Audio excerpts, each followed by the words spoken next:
नमस्ते दोस्तों और स्वागत है आपका द बुक पॉड पर, जहां चंद मिनटों में आपको मिलता है जिंदगी बदलने वाली किताबों का पूरा सार। मैं हूं आपकी होस्ट काजल। और मैं हूं आपका दोस्त आर के। काजल, क्या आप मानेंगी अगर मैं कहूं कि किसी को अपना पूरा बिजनेस प्लान समझाने में सिर्फ 45 सेकंड लगते हैं? 45 सेकंड? आर के मजाक कर रहे हैं? इतने कम समय में तो ठीक से हेलो भी नहीं हो पाता। यही तो कमाल है।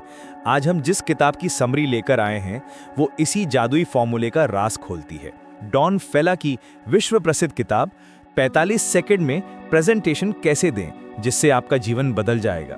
ये किताब नेटवर्क मार्केटिंग की दुनिया को इतने सरल तरीके से समझाती है कि कोई भी इसे समझकर अपना सफल बिजनेस खड़ा कर सकता है। और सबसे अच्छी बात, इसके लिए आपको कोई सेल्समैन बनने की जरूरत नहीं है। तो अगर आप भी अपने जीवन का स्वामी बनना चाहते हैं, जहां आपके पास समय और पैसा दोनों हो, तो अगले कुछ मिनट आपकी जिंदगी के सबसे महत्वपूर्ण घड़ी होने वाले हैं। चलिए हमारे साथ इस शानदार सफर पर और जानते हैं उस 45 सेकंड के प्रेजेंटेशन का राज, जो दुनिया भर में लाखों लोगों की जिंदगी बदल चुका है। शुरू करते हैं। क्या आप सोच सकते हैं कि सिर्फ 45 सेकंड 45 सेकंड में समझाई गई कोई बात किसी की जिंदगी बदल सकती है? आज हम एक ऐसे ही सिस्टम पर थोड़ी गहराई से बात करने वाले हैं जो ठीक यही दावा करती है। जी हाँ, और ये दावा है डॉन फेला की एक बहुत मशहूर किताब का 45 सेकंड में प्रेजेंटेशन जो आपकी जिंदगी बदल देगी। आपने शायद सुना हो। हाँ, नाम तो सुना है, काफी पॉपुलर है ना? बहुत ज्यादा। दुनिया भर में लाखों कॉपीज बिकी, कई भाषाओं में ट्रांसलेट हुई। और ये किताब बेसिकली नेटवर्क मार्केटिंग यानी MLM, उसमें कामयाबी का एक बहुत सीधा साधा प्रैक्टिकल रास्ता बताती है। डॉन और उनकी पत्नी नैन्सी वो 1967 से इस फील्ड में है, मतलब बहुत लंबा अनुभव है उनका। अच्छा, 1967 से काफी वक्त हो गया। हाँ, और उन्होंने ये सिस्टम पूरी दुनिया में सिखाया भी है। तो आज हमारा मकसद क्या है? हम इस किताब के जरिए नेटवर्क मार्केटिंग की जो बेसिक बातें हैं, इसकी खास रणनीतियां और कामयाबी के उसूल, उनको समझने की कोशिश करेंगे। बिल्कुल। और खास तौर पर इस बात पर फोकस रहेगा कि कैसे कोई कम से कम समय में, मतलब असरदार तरीके से ये बिजनेस किसी को समझा सकता है और एक मजबूत टिकाऊ टीम कैसे बना सकता है। हाँ, और कोशिश रहेगी कि इसे इस तरह पेश करें जिससे इसकी जो मोटिवेशनल पावर है, जो प्रेरक शक्ति है, वो भी समझ आए। चलिए फिर शुरू करते हैं एकदम बेसिक सवाल से। ये नेटवर्क मार्केटिंग या MLM आखिर है क्या चीज? हाँ, ये जानना बहुत जरूरी है क्योंकि बहुत कंफ्यूजन रहता है इसको लेकर। सही कहा। अगर बहुत आसान शब्दों में कहें तो ये किसी प्रोडक्ट या सर्विस को बनाने वाले से सीधे इस्तेमाल करने वाले तक पहुंचाने का एक तेज और असरदार तरीका है। बीच के बिचौलिए हट जाते हैं इसमें। और शायद ये जानना भी उतना ही जरूरी है कि ये क्या नहीं है, जिसे बहुत लोग इसे डायरेक्ट सेल्स समझ लेते हैं या रिटेल बिजनेस। ये उससे अलग है। हाँ, ये उससे अलग है।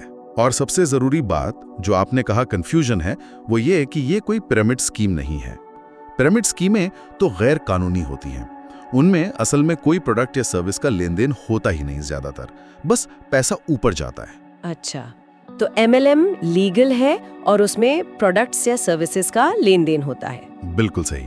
MLM की कुछ अपनी खासियतें हैं। पहली, आप इसमें, जैसे मैंने कहा, अपने लिए बिजनेस करते हैं, पर अकेले नहीं। आपको कंपनी का, आपकी अपलाइन का, मतलब जिसने आपको ज्वाइन कराया, उनका पूरा सपोर्ट मिलता है। और घर से काम करने के शायद कुछ टैक्स बेनिफिट्स भी। हाँ, हो सकते हैं। वो देश के नियमों पर निर्भर करता है, पर संभावना होती है। दूसरी बात, आप प्रोडक्ट्स थोक कीमत पर खरीदते हैं, रिटेल कीमत पर नहीं। नहीं, थोक कीमत पर, जिन्हें आप खुद भी इस्तेमाल कर सकते हैं। और सच तो ये है कि बहुत से लोग शुरू में सिर्फ इसीलिए जुड़ते हैं, मतलब अच्छे प्रोडक्ट्स डिस्काउंट पर मिल जाते हैं। एक आम गलतफहमी शायद दूर करना बहुत जरूरी है। किताब कहती है कि MLM में असली कामयाबी सिर्फ सामान बेचने से नहीं आती। बिल्कुल नहीं। असली कामयाबी आती है एक टीम, एक संगठन बनाने से। हाँ, और यहाँ बेचना का मतलब भी थोड़ा अलग है। ये वो नहीं कि आप अजनबियों के पीछे पड़ें। इसका मतलब है अपने जान पहचान के लोगों, दोस्तों, रिश्तेदारों के साथ उन प्रोडक्ट्स को शेयर करना जिन्हें आप खुद इस्तेमाल कर रहे हैं और पसंद करते हैं। तो ये ज्यादा नेचुरल तरीका हुआ फिर। बिल्कुल। और इसीलिए सिर्फ लोगों को जोड़ लेना, जिसे आमतौर पर रिक्रूटिंग कहते हैं, वो काफी नहीं है। इस किताब का जोर स्पॉन्सरिंग पर है। स्पॉन्सरिंग, रिक्रूटिंग और स्पॉन्सरिंग में क्या फर्क है? एक अच्छा सवाल है। रिक्रूटिंग मतलब बस किसी को साइन अप करा लेना। स्पॉन्सर करने का मतलब है किसी को बिजनेस में लाना और फिर उसे ये सिखाना कि वो अपना बिजनेस कैसे खड़ा कर सकता है। आप उसकी कामयाबी में एक तरह से पार्टनर बन जाते हैं, आप उसे सपोर्ट करने का वादा करते हैं। समझ के उस फोकस सिर्फ जोड़ने पे नहीं, सिखाने पर है, ट्रेनिंग पर है। एग्जैक्टली, सिखाने पर, डुप्लीकेशन पर। अच्छा, एक और बात जो किताब बताती है कि कई MLM कंपनियां पारंपरिक विज्ञापन पर, मतलब टीवी एड्स वगैरह पर पैसा बहाने के बजाय वो पैसा रिसर्च और प्रोडक्ट डेवलपमेंट पर ज्यादा खर्च करती हैं। ओह अच्छा, शायद इसीलिए अक्सर इनके प्रोडक्ट्स की क्वालिटी काफी अच्छी होती है। हाँ, ये कारण हो सकता है। और आमदनी के नजरिए से देखें तो बड़ी और लगातार आने वाली इनकम टीम बनाने से ही आती है। अकेले बेचने से छोटी मोटी इनकम तो हो सकती है, पर बड़ी वेल्थ नहीं। और यही MLM और पिरामिड का बुनियादी फर्क साफ हो जाता है ना? बिल्कुल, पिरामिड ऊपर से नीचे बनता है, टॉप वाले ही कमाते हैं। MLM नीचे से ऊपर जाता है, हर कोई जीरो से शुरू करता है और थियोरेटिकली अपने स्पॉन्सर से भी बड़ा नेटवर्क बना सकता है, ज्यादा कमा सकता है। ठीक है, तो मूल रूप से MLM अपने नेटवर्क के जरिए प्रोडक्ट शेयर करने और दूसरों को भी ठीक यही करना सिखाने का सिस्टम है। अब आते हैं उस कॉन्सेप्ट पर जिसने इस किताब को इतना फेमस कर दिया, नकल की शक्ति, डुप्लीकेशन। हाँ, और इसी समझाने के लिए किताब में है नैपकिन प्रेजेंटेशंस। नैपकिन प्रेजेंटेशंस, ये नाम क्यों?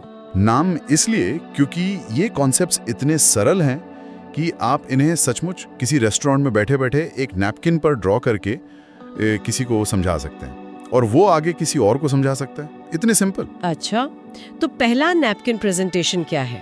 पहला है गणित का एक बहुत ही सरल सा सिद्धांत, 2 दूनी 4। 2 दूनी 4। हाँ, सोचिए, अगर आप सिर्फ 2 गंभीर लोगों को स्पॉन्सर करते हैं, सिर्फ 2, और उन्हें सिखाते हैं कि वो भी 2 लोगों को स्पॉन्सर करें, और ये सिलसिला 4 लेवल तक चलता है, तो आपकी टीम में कितने लोग होंगे? पहले लेवल पर 2, दूसरे पर 4, तीसरे पर 8, चौथे पर 16, कुल 16 लोग।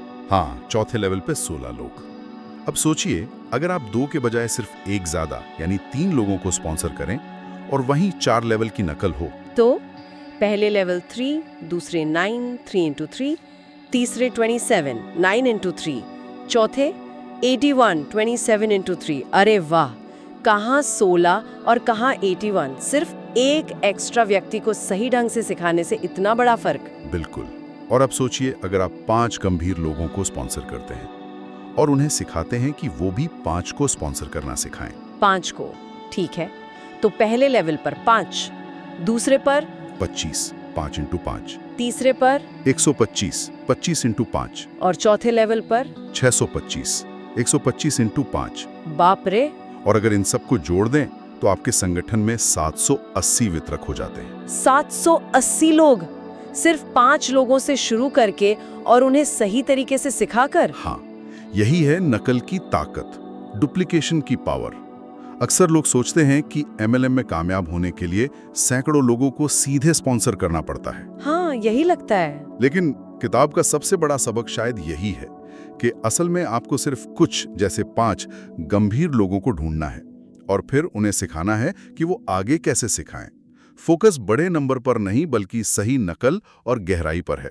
गहराई मतलब लेवल्स नीचे जाना। बिल्कुल। अगर ये 780 लोग सिर्फ अपने इस्तेमाल के लिए प्रोडक्ट्स लें और मान लीजिए हर एक के पास औसतन 10 छोटे मोटे ग्राहक भी हों, तो 7,800 ग्राहक। हाँ, और 780 वो खुद, कुल मिलाकर करीब 8,500 लोग प्रोडक्ट्स इस्तेमाल कर रहे हैं। सोचिए कितना वॉल्यूम होगा। ये है टीम की ताकत। यहाँ जोर बहुत सारे लोगों को, जैसे 50 या 100 लोगों को सीधे मैनेज करने पर नहीं, बल्कि कुछ चुने हुए गंभीर लोगों, जैसे 5 के साथ गहराई में काम करने पर है। जैसे सेना में होता है, एक ऑफिसर सीधे 5-6 लोगों को कमांड करता है। बिल्कुल वैसा ही उदाहरण किताब में दिया है। ये ज्यादा मैनेजेबल है और ज्यादा असरदार। ये गहराई वाली बात मुझे अगले नैपकिन प्रेजेंटेशन पर लाती है, प्रेजेंटेशन नंबर 2, जिसका टाइटल ही थोड़ा चौंकाने वाला है, सेल्समैन क्यों असफल हो सकते हैं। ये अजीब नहीं लगता? हम तो सेल्स की ही बात कर रहे हैं एक तरह से। हाँ, ये सुनने में विरोधाभासी लगता है, पर किताब के अनुसार जो टिपिकल सेल्समैन वाली सोच होती है ना, वो MLM में रुकावट बन सकती है। कैसे? आम गलती ये होती है कि जो बेहतरीन सेल्समैन होते हैं ना, वो सिर्फ प्रोडक्ट बेचने पर फोकस करते हैं, वो सिखाने और स्पॉन्सर करने पर ध्यान नहीं देते। वो शायद बहुत तेजी से लोगों को भर्ती कर लेते हैं, साइन अप करा लेते हैं। हाँ, क्योंकि वो बेचने में माहिर हैं। बिल्कुल, लेकिन वो उन्हें नकल करना नहीं सिखाते। मतलब उन्हें ये नहीं सिखाते कि वो आगे टीम कैसे बनाएं। तो नतीजा क्या होता है? लोग आते हैं और फिर उन्हें समझ नहीं आता कि करना क्या है, उन्हें सपोर्ट नहीं मिलता और वो छोड़ देते हैं। जितनी तेजी से भर्ती होती है उतनी ही तेजी से लोग बाहर भी हो जाते हैं। मतलब high drop out rate, business टिकता नहीं। ओहो, तो तेजी से भर्ती करना काफी नहीं है? नहीं, सच में। नकल और बिजनेस में स्थिरता मतलब स्टेबिलिटी लाने के लिए किताब कहती है कम से कम 3 लेवल गहरा जाना जरूरी है। 3 लेवल गहरा? हाँ, सोचिए, अगर आपके स्पॉन्सर ने आपको ज्वाइन कराया और फिर गायब हो गया, आपको सिखाया नहीं, तो शायद आप भी छोड़ देंगे, है ना? हाँ बिल्कुल। लेकिन अगर आपके स्पॉन्सर ने आपको स्पॉन्सर करना सिखाया, ये हुआ लेवल 1। फिर आपको ये सिखाया कि आप अपने लाए हुए लोगों को स्पॉन्सर करना कैसे सिखाएं, ये हुआ लेवल 2। और फिर उन्हें ये सिखाना सिखाया कि वो अपनी टीम को सिखाना कैसे सिखाएं, ये हुआ लेवल 3। तब जाकर आपका बिजनेस अपने पैरों पर खड़ा होता है। अच्छा, तो जब आपकी टीम में लोग 3 लेवल नीचे तक सिखाना सीख जाते हैं तब बिजनेस स्टेबल होता है। हाँ, तब वो आपके बिना भी चल सकता है। तो जैसे हमने पहले देखा, 130 लोगों को सीधे स्पॉन्सर करने यानी चौड़ाई बनाने के बजाय 5 लोगों को स्पॉन्सर करके उन्हें 3-4 लेवल गहरा ले जाना, गहराई बनाना ज्यादा टिकाऊ सफलता देता है। वो 780 लोगों की टीम ज्यादा मजबूत है। यहाँ एक बड़ी प्रेरक बात ये निकलती है कि आपकी सफलता सिर्फ आपकी अपनी मेहनत पर नहीं टिकी है, बल्कि दूसरों को कामयाब बनाने की आपकी क्षमता पर निर्भर करती है। बिल्कुल, यही पॉइंट है। It's about empowering others. तो हमने समझा कि नकल और गहराई कितनी जरूरी है और सिर्फ सेल्समैन वाली सोच क्यों काफी नहीं। लेकिन असल में सफलता पाने के लिए रोजमर्रा में करना क्या होता है, मतलब एक्शन स्टेप्स क्या हैं? हाँ, प्रैक्टिकल काम क्या है? यही आता है नैपकिन प्रेजेंटेशन 3, सफलता के 4 अनिवार्य कार्य। डॉन फाइलर इसे समझाने के लिए एक मजेदार कार यात्रा का उदाहरण देते हैं। मान लीजिए आप बारिश वाले वॉशिंगटन राज्य से धूप वाले कैलिफोर्निया जाना चाहते हैं, यानी नाकामी से कामयाबी के शिखर तक। ओके, तो पहला कदम क्या है? पहला कदम, गाड़ी में बैठें और स्टार्ट करें, यानी MLM प्रोग्राम में शामिल हों, साइन अप करें। ये तो जाहिर है, बिना शुरुआत किए मंजिल कैसे मिलेगी? ठीक है, सिंपल। दूसरा कदम, गाड़ी में गैस और ऑयल डालें, यानी कंपनी के प्रोडक्ट्स खुद इस्तेमाल करें। खासकर वो प्रोडक्ट्स जो रोजमर्रा के इस्तेमाल के हों, कंज्यूमेबल हों, ताकि आप उन्हें बार बार खरीदें। जब आप खुद प्रोडक्ट्स इस्तेमाल करेंगे तभी तो उनके बारे में जोश से, ईमानदारी से दूसरों को बता पाएंगे। सही बात है, खुद यूज नहीं किया तो कॉन्फिडेंस कहां से आएगा? तीसरा और शायद सबसे अहम कदम, हाई गियर में शिफ्ट करें। आप न्यूट्रल में शुरू करते हैं। पहला गियर है जब आप किसी एक व्यक्ति को स्पॉन्सर करते हैं। ठीक। दूसरा गियर है जब आप उसे स्पॉन्सर करना सिखाते हैं। तीसरा गियर है जब आप उसे सिखाना सिखाते हैं कि वो अपनी टीम को कैसे सिखाए। ओके, मतलब वो 3 लेवल वाली बात। हाँ, और चौथा गियर या ओवरड्राइव तब लगता है जब आपकी टीम में लोग तीसरे लेवल तक सिखाना सीख जाते हैं, तब आपकी गाड़ी तेज भागती है। किताब कहती है आपको अपने पहले 5 गंभीर लोगों को कम से कम तीसरे गियर तक पहुंचाना होगा, तभी आप खुद चौथे गियर में पहुंचेंगे। और जब वो चौथे गियर में होंगे तब मैं ओवरड्राइव में होंगी? बिल्कुल, गाड़ी तब असल में तेज भागेगी, बिजनेस तेजी से बढ़ेगा। अच्छा, और चौथा कदम? चौथा कदम, सफर में दूसरों के साथ चीजें शेयर करें, यानी अपने दोस्तों, जानकारों के साथ जो आपके साथ सफर में हैं, एक तरह से उनके साथ प्रोडक्ट शेयर करें। यही रिटेलिंग है। ठीक है, तो ये 4 कदम है। हाँ, लेकिन ध्यान दें, किताब चेतावनी देती है, अगर आप सिर्फ चौथा काम करते हैं, यानी सिर्फ बेचते हैं, और तीसरा काम गहराई बनाना, गियर बदलना नहीं करते, तो आप शायद कभी कैलिफोर्निया नहीं पहुंचेंगे। आपकी गाड़ी पहले दूसरे गियर में ही अटकी रहेगी। समझ गई, तो गियर बदलना यानी गहराई बनाना सबसे जरूरी है। बिल्कुल, इसीलिए उन 5 गंभीर लोगों को ढूंढना बहुत जरूरी है, सिर्फ बेचने वालों को नहीं। और एक गंभीर लोग कौन है, कैसे पहचाने? किताब के मुताबिक ये वो लोग हैं जो हफ्ते में 5-10 घंटे सीखने और बिजनेस बनाने के लिए देने को तैयार हैं। इसे आप 6 महीने का एक MLM स्कूल जैसा समझ सकते हैं, पर ये 4 साल के पारंपरिक कॉलेज से कई ज्यादा तेजी से आपको वित्तीय आजादी के रास्ते पर ले जा सकता है, अगर आप सिस्टम को फॉलो करें। तो सफलता का एक साफ रोड मैप है, बस उस पे चलना है। हाँ। अच्छा, ये गहराई बनाने का विचार, ये गियर शिफ्टिंग हमें अगले प्रेजेंटेशन पर लाता है, नैपकिन प्रेजेंटेशन नंबर 4, एक मजबूत नींव का निर्माण। नींव का निर्माण। बिल्डिंग बनाने जैसा। हाँ बिल्कुल, यहाँ ऊंची इमारत बनाने का उदाहरण दिया गया है। जब कोई बहुत ऊंची बिल्डिंग बनती है तो शुरू के कई महीने, शायद साल भी, सिर्फ जमीन के नीचे काम चलता है, नींव खोदी जाती है। हाँ, वो दिखता नहीं है ऊपर से। बिल्कुल, ये काम बाहर से दिखाई नहीं देता, पर यही सबसे जरूरी है। किताब कहती है पहला लेवल खोदना फावड़े से खुदाई जैसा है, धीरे धीरे। दूसरा लेवल बुलडोजर चलाने जैसा, थोड़ा तेज। और तीसरा लेवल स्टीम शॉवल से गहरी खुदाई जैसा है, जब आप मजबूत चट्टान मतलब बेस तक पहुंच जाते हैं, आधारशिला तक। हाँ, और इमारत तेजी से ऊपर तभी उठती है जब ये नींव मजबूत हो, यानी कम से कम 3 लेवल गहरी हो। असली दिखने वाली तरक्की यानी बिल्डिंग का ऊपर उठना चौथे लेवल के आसपास ही शुरू होती है। तो इसका मतलब ये हुआ कि अगर शुरू के कुछ महीनों में किसी को लगता है कि कुछ खास नहीं हो रहा, इनकम नहीं आ रही, तो निराश होने की जरूरत नहीं। हो सकता है आप अभी नींव खोद रहे हों। वो सेल्समैन याद है जो 130 लोगों को सीधे ले आया था? हाँ। उसने चौड़ाई तो बना ली पर गहराई नहीं। उसकी नींव कमजोर है, उसकी इमारत ज्यादा ऊंची नहीं जा सकती, वो शायद जल्दी ढह जाए। समझ गई। तो सब्र रखना और मजबूती से नींव बनाने पर ध्यान देना ही कामयाबी की कुंजी है। शुरू में नतीजे ना दिखें तो भी हिम्मत नहीं हारनी चाहिए। बिल्कुल लॉन्ग टर्म सोचना है। लेकिन अब सवाल ये है कि हम उन गंभीर लोगों को, वो जो नींव के पत्थर बनेंगे, उन सोने के जहाजों को पहचाने कैसे? बिल्कुल सही सवाल। और यही आते हैं नैपकिन प्रेजेंटेशन 5 और 6, अपने सोने के जहाज ढूंढना। सोने के जहाज, ये क्या है? कल्पना कीजिए कि आप बंदरगाह पर खड़े हैं और आपके भेजे हुए जहाज वापस आ रहे हैं। किताब के अनुसार 3 तरह के जहाज होते हैं। ओके, कौन कौन से? पहले हैं सोने के जहाज, गोल्ड शिप्स। ये वो लोग हैं जो सच में गंभीर हैं, बिजनेस बनाने के लिए कमिटेड हैं। इनकी पहचान क्या है? ये सीखने पर तैयार रहते हैं, सवाल पूछते हैं, मदद मांगते हैं, हमेशा उत्साहित रहते हैं। उनके अपने लक्ष्य होते हैं, वो लिस्ट बनाते हैं जिनसे मिलना है, और उनका रवैया, उनके एटीट्यूड सकारात्मक होता है। ठीक है, ये हुए सोने के जहाज। दूसरे हैं चांदी के जहाज, सिल्वर शिप्स। ये वो नए लोग हैं जिनमें सोना बनने की पूरी संभावना है, पोटेंशियल है, उन्हें बस थोड़ा समय, सही ट्रेनिंग और हौसला चाहिए। मतलब उन्हें डेवलप किया जा सकता है। हाँ। और तीसरे हैं खाली जहाज, एम्प्टी शिप्स। किताब इन्हें उन लोगों के तौर पर वर्णित करती है जो अक्सर नेगेटिव होते हैं, जिन्हें हर बात पर यकीन दिलाना पड़ता है, जो जल्दी निराश हो जाते हैं और जिन्हें लगता है कि ये बिजनेस उनके लिए काम नहीं करेगा।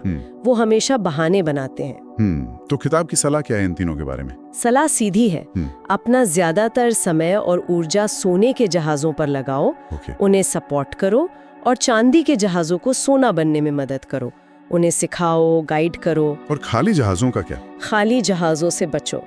किताब कहती है कि वो न सिर्फ आपका समय बर्बाद करेंगे, बल्कि अपनी नेगेटिविटी से आपकी ऊर्जा भी छूस सकते हैं और आपको भी नीचे खींच सकते हैं।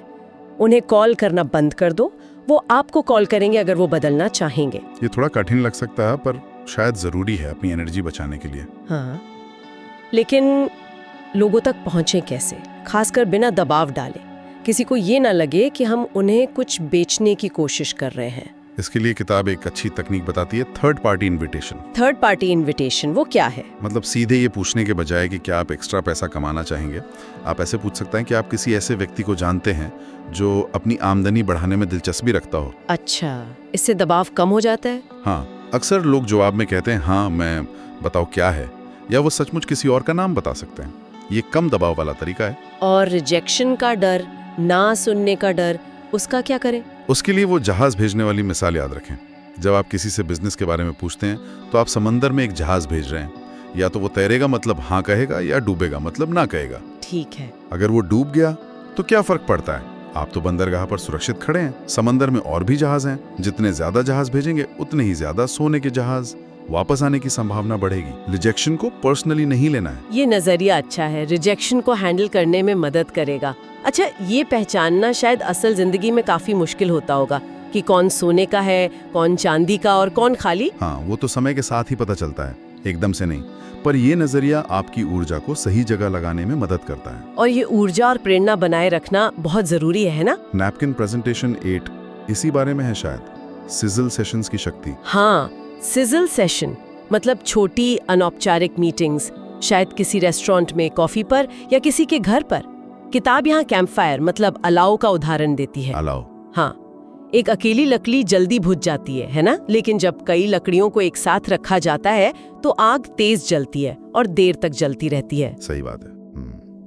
इसी तरह जब लोग एक साथ मिलते हैं, अपनी कहानियां शेयर करते हैं, अपनी सफलताएं बताते हैं, तो एक सकारात्मक माहौल बनता है, उत्साह बढ़ता है, लोग एक दूसरे को प्रेरित करते हैं। ये ग्रुप एनर्जी बहुत शक्तिशाली होती है। तो रेगुलर छोटी मीटिंग्स करना फायदेमंद है। और प्रेरणा की बात चली है तो नैपकिन प्रेजेंटेशन #9 2 तरह की प्रेरणा के बारे में बताता है। ये दिलचस्प है।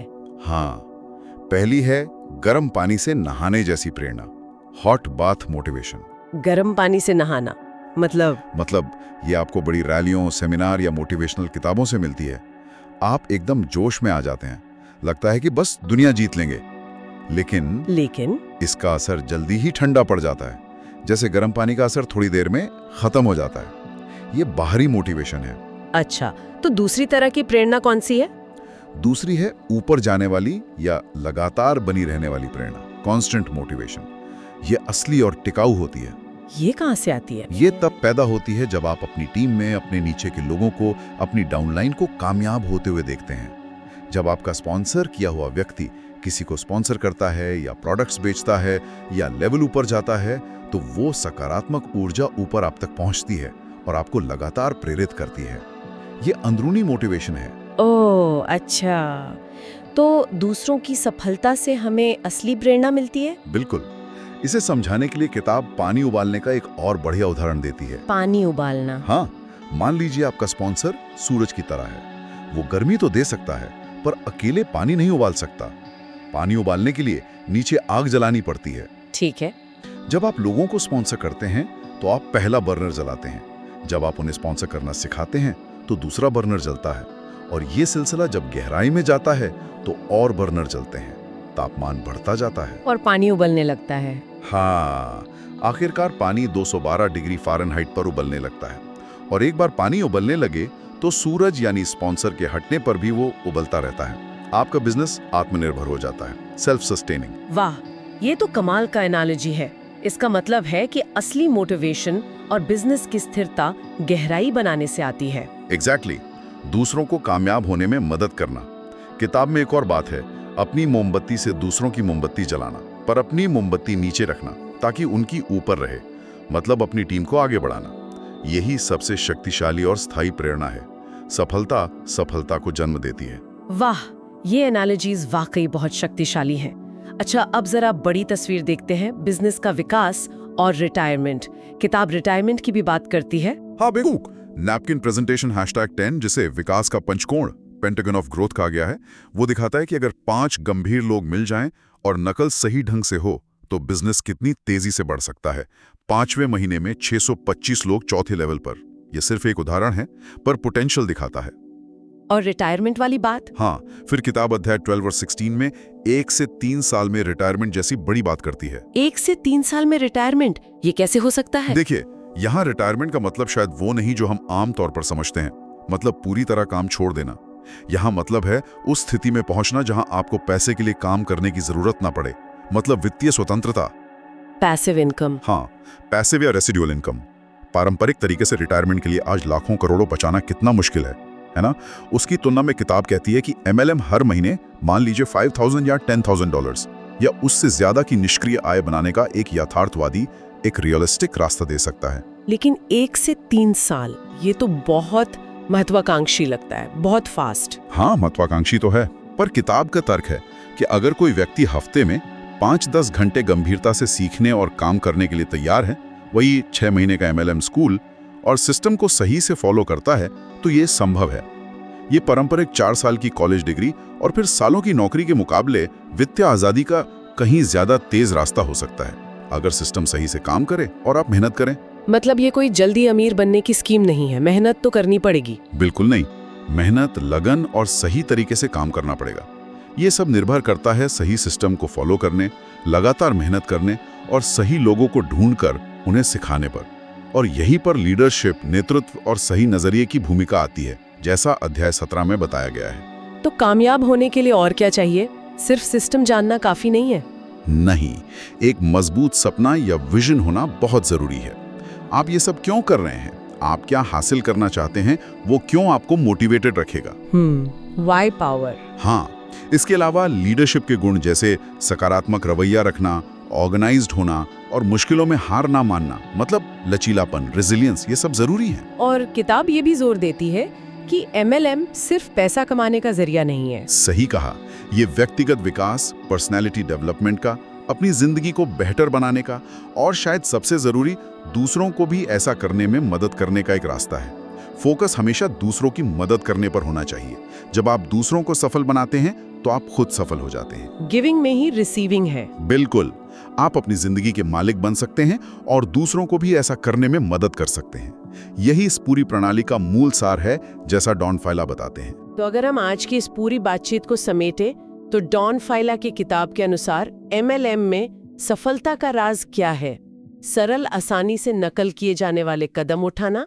हाँ, ड्यूप्लिकेशन। दूसरों को सिखाना कि वो कैसे सिखाएं। गहराई बनाना, डेप्थ बिल्डिंग। चौड़ाई के बजाय गहराई पर ध्यान देना और एक सकारात्मक, सीखने वाला और दृढ़ नजरिया बनाए रखना। बिल्कुल, ये वाकई एक ऐसा रास्ता हो सकता है जो किसी की जिंदगी बदल दे, पर यह तभी होगा जब इसे सही तरीके से, सही नियत से और मेहनत से किया जाए। हाँ, ये समझना जरूरी है, ये कोई जादू की छड़ी नहीं है। नहीं, बिल्कुल नहीं। लेकिन ये प्रणाली उन लोगों के लिए एक उम्मीद जगाती है जो शायद पारंपरिक नौकरी या बिजनेस के बंधनों से बाहर निकलकर अपनी शर्तों पर अपने सपनों का जीवन जीना चाहते हैं। ये एक मौका है अपने सोने के जहाज को लाने का। वो सुनने के बाद वो एक छोटा पहला कदम क्या हो सकता है जो कोई भी आज अपनी वित्तीय स्वतंत्रता की नींव बनाने के लिए उठा सकता है? शायद किसी ऐसे व्यक्ति के बारे में सोचना जिसे वो ये मौका देना चाहे। हाँ, या इस पर विचार करें। अगर आपको पता चले कि इन उसूलों पर चलकर आप अगले 1 से 3 साल में अपनी आर्थिक स्थिति पूरी तरह बदल सकते हैं, तो वो पहला व्यक्ति कौन होगा जिसे आप ये अवसर देना चाहेंगे? अपनी लिस्ट बनाना शुरू करें या शायद किताब को खुद पढ़ें। सोचने के लिए बहुत कुछ है। तो दोस्तों, ये था डॉन फेला का वो अचूक सिस्टम जो साबित करता है कि एक बड़ा संगठन बनाने के लिए आपको घंटों लंबे प्रेजेंटेशन देने की जरूरत नहीं, बल्कि सिर्फ 45 सेकंड का सरल संवाद ही काफी है। याद रखिए, ये बिजनेस बेचने का नहीं, बल्कि सही जानकारी बताने और लोगों को सफल होने में मदद करने का है। आप दूसरों को कामयाब बनाकर ही खुद कामयाब हो सकते हैं। हमें पूरी उम्मीद है कि द बुक पॉड के इस एपिसोड ने आपको एक नया रास्ता दिखाया होगा। अगर आपको हमारी ये कोशिश दमदार लगी तो इस वीडियो को एक जोरदार लाइक जरूर दें और हमारे चैनल द बुक पॉड को सब्सक्राइब करना बिल्कुल ना भूलें। और हाँ, इस कमाल की जानकारी को अपने तक मत रखिए। इसे अपने हर उस दोस्त, रिश्तेदार और जानने वाले के साथ शेयर करें जो अपनी जिंदगी में एक बड़ा और सकारात्मक बदलाव लाना चाहता है। आपका एक शेयर किसी के लिए अवसरों के दरवाजे खोल सकता है। आपके सुझाव हमारे लिए बेहद मायने रखते हैं। आपको ये ऑडियो समरी कैसी लगी और आप अगली किस किताब को हमारे जरिए सुनना चाहेंगे, ये बात हमें कमेंट्स में लिखकर जरूर बताएं। और अब आज का सबसे जरूरी सवाल। जैसा कि इस किताब का मूल मंत्र है अवसर को दूसरों के साथ साझा करना, तो अब आप हमें पूरी ईमानदारी से कमेंट बॉक्स में लिखकर ये बताइए, इस जीवन बदलने वाले बिजनेस अवसर के बारे में जानने के बाद वो पहला व्यक्ति कौन है जिसका ख्याल आपके दिमाग में आया, जिसे आप ये अवसर सबसे पहले देना चाहेंगे और क्यों? हमें आपके जवाबों का बेसब्री से इंतजार रहेगा। ये देखना बहुत दिलचस्प होगा कि आप किसकी जिंदगी में सकारात्मक बदलाव लाना चाहते हैं। मैं हूँ काजल और मैं हूँ आरके। आपसे फिर मिलेंगे एक और अद्भुत किताब के साथ, सिर्फ द बुक पॉड पर। तब तक के लिए बताते रहिए और आगे बढ़ते रहिए। धन्यवाद।